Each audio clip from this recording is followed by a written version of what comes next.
Apparemment, les Banoka ont souvent campé dans cet endroit reculé et riche en gibier. Voici les restes d'un camp de pêche provisoire. Cela date de l'an dernier, et nous nous rapprochons. C'est une construction de Bushman. Oui, elle est très basse. C'est un camp provisoire. Ils construisent quelques abris, ils pêchent, ils font sécher les poissons, puis repartent. Tout est construit de manière traditionnelle. Ce type de construction est aussi ancien que le peuple lui-même. On trouve tous les matériaux utilisés à moins de 500 mètres à la ronde. Du bois qui résiste aux termites pour les fondations, du bois de terminalia, flexible pour faire le toit, et de la chaume pour le couvrir. Au moins, nous savons que nous nous approchons d'eux. Oui, nous allons continuer. Ce sera difficile en bateau. Nous avancerons à pied.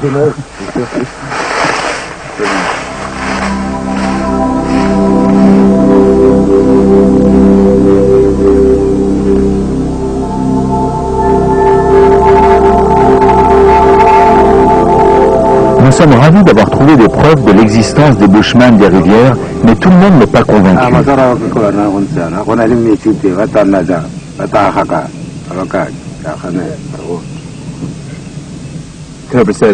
Cobra dit que les Bushmen vivent dans le sable et non dans l'eau, et qu'il n'y en a pas ici. Ça va être intéressant. Je crois, oui.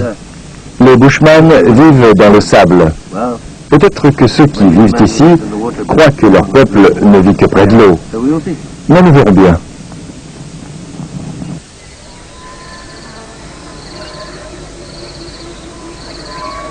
Combien de temps ça va prendre pour aller à Maninari?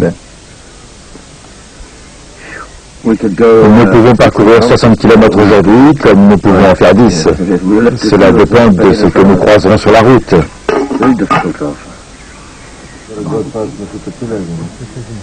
Il est temps de prendre une décision. Plus nous nous enfoncerons dans le delta, plus il nous sera difficile d'avancer en bateau. Nous décidons donc de le laisser ici pour quelques jours et nous partons avec des pêcheurs de la région sur leurs fragiles mokoro ou pirogues.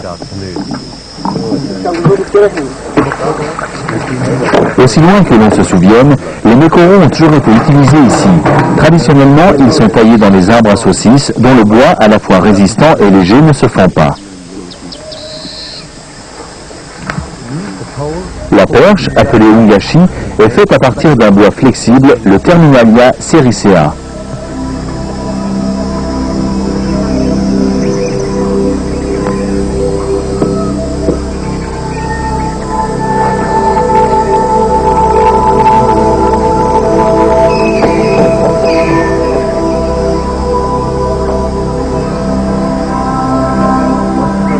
Lorsque l'on est détendu et que le mokoro ne tombe plus, la balade est des plus agréables. Sans qu'on s'en rende compte, les heures défilent.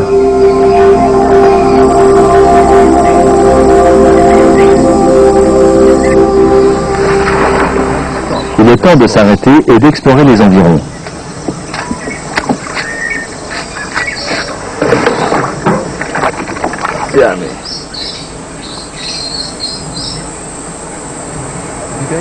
Si l'on veut se baigner, mieux vaut faire des remous.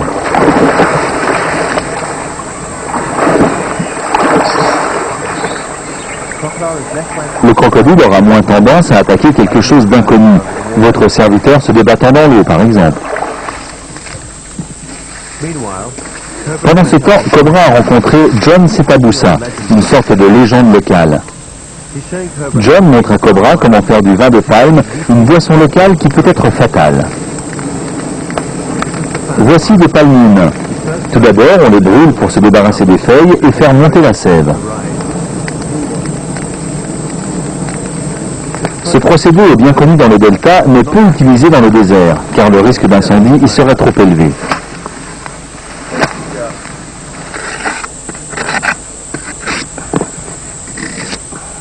Une fois le feuillage brûlé puis coupé, on insère un bec verseur pour recueillir la sève. Un palmier produit en moyenne 60 litres de sève, mais il faut des heures pour les collecter et les faire fermenter.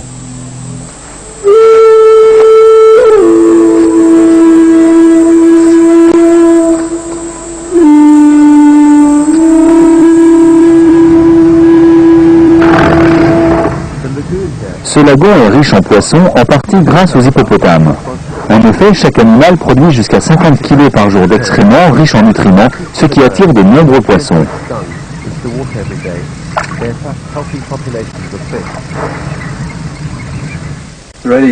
C'est très dangereux de pêcher ici, mais le jeu en vaut la chandelle.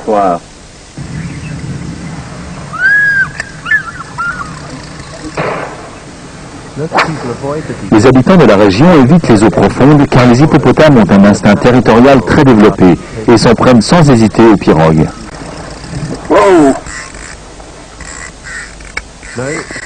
Non, ce n'est pas un hippo, mais une énorme brème, le poisson de rivière le plus délicieux du delta. Vous voyez, ça en valait la peine, bien qu'un peu dangereux.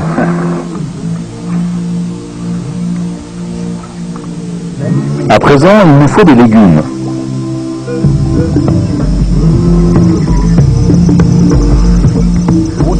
Les nénuphars abondent dans le delta. Leurs tiges poussent de près de 2 mètres en 24 heures.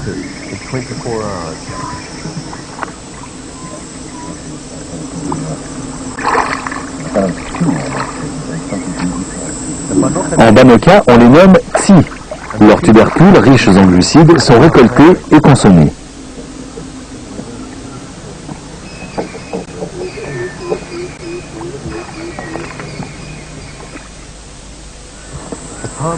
Le vin de palme a eu le temps de s'écouler et de fermenter.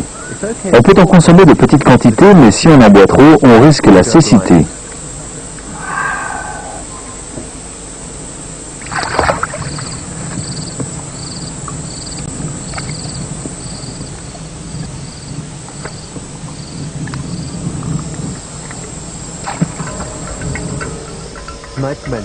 Au menu de ce soir, un repas Banoka composé de brème, de mil, de mangoustan, de tsi et bien sûr de vin de palme.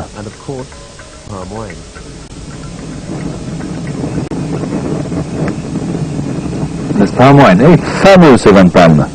Que penses-tu des bulbes de nénuphar? Ils ont beaucoup de goût.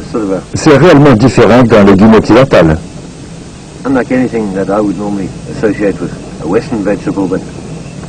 Ça ressemble à la pomme de terre, non? Un peu. On dirait une sorte de féculent. C'est assez bon. Ces gens connaissent des choses dont on ne soupçonne même pas l'existence.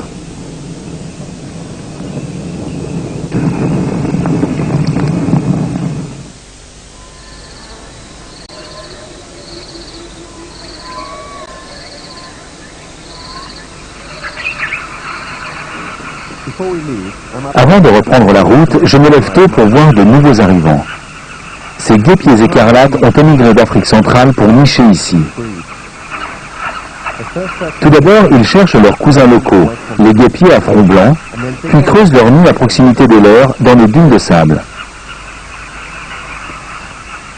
Les guêpiers à front blanc font office d'agents immobiliers, car ils guident leurs cousins écarlates. Regardez le guêpier à front blanc qui se trouve à droite du guêpier écarlate. Il est seul, il a l'air un peu perdu, et submergé par le nombre de guêpiers écarlates qui sont arrivés ici.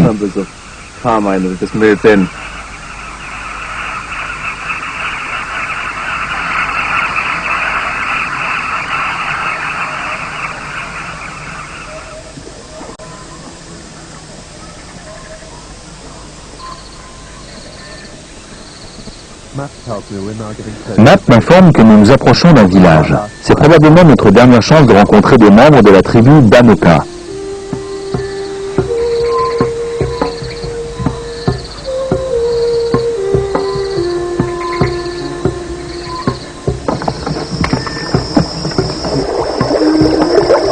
J'ai hâte de descendre de cette pirogue.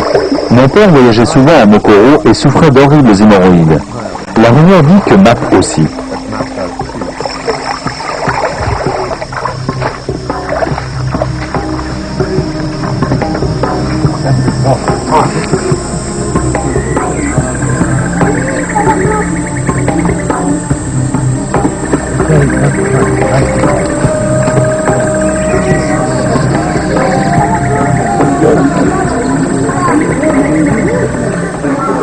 aussi un village baïais. Bien que parents des Banaka, les baïais ont abandonné la majorité de leurs traditions ancestrales. Les filets de pêche en nylon, les matériaux de construction modernes et la radio qui braille montrent que la culture bushman est sur le point de disparaître.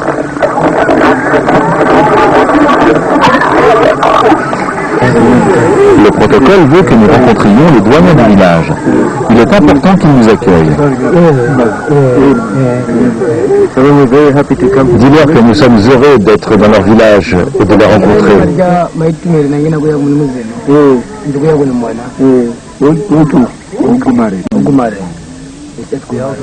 Les doyens nous apprennent qu'il ne reste plus qu'une seule représentante de Banaka dans le village. Elle s'appelle Luswela et nous recevra ce soir.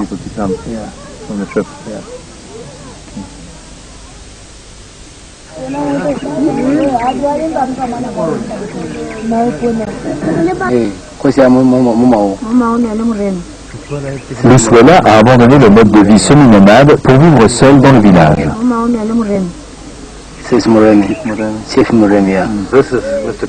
Voici Cobra. Il vient de Nata, plus à l'est. Il vient du désert. J'aimerais le présenter.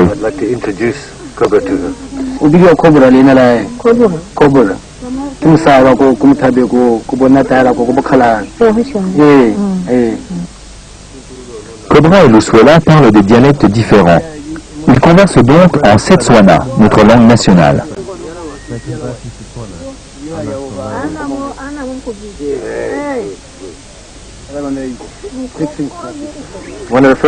La première chose qu'il lui a demandé, c'est le totem de sa tribu, car ils ne sont pas de la même tribu. Celui de Luswela, c'est le zèbre, et celui de Cobra, c'est l'impala. Comment dit-on lion dans ta langue?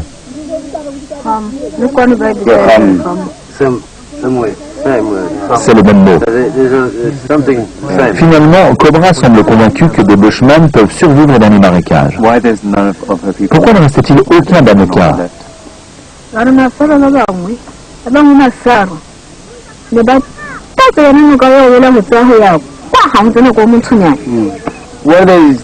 Tous les membres de sa tribu ont été décimés par la mouche tsetse, car à l'époque, ils ne consultaient pas les docteurs.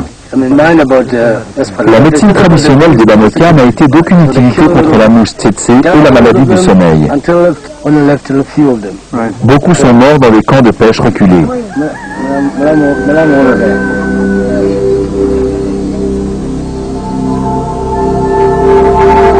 Cette zone a été épargnée. Luswela est donc saine et sauve, mais son peuple et ses traditions disparaissent rapidement. Pour